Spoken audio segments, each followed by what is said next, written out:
থানার তরফ থেকে এসকট এবং গাঁজা আটক করা হয়েছে, এই বিষয়ে কি বলবেন? নেশামুক্ত ত্রিপুরা করার লক্ষ্যে সিধাই আরক্ষা প্রশাসন প্রতিনিয়তই আমরা নেশা বিরোধী অভিযান করে থাকি।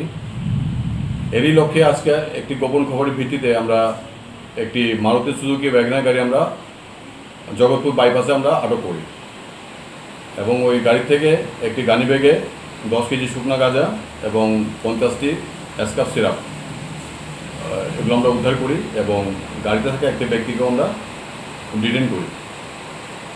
যথারীতি আমরা একটা এনডিপিএস মামলা রুজু করি। যে গাড়িটি আটক করা হয়েছে এই গাড়ির নাম্বারটা যদি বলেন একটু। গাড়ির নাম্বারটি হচ্ছে TR06BZ0639। যাকে আটক করা হয়েছে সিধাই থানাধীন কোন এলাকায় ওর বাড়ি হতে পারে? ওর বাড়ি নগাঁও ভিলেজ কাউন্সিলের অন্তর্গত তৈরাজবাড়ি। যে এসকট এবং গাঁজাগুলি উদ্ধার করা হয়েছে এগুলির বাজার মূল্য কত টাকা হবে বলে? বাজার মূল্য অনুমান 3 লক্ষাধিক টাকা হবে।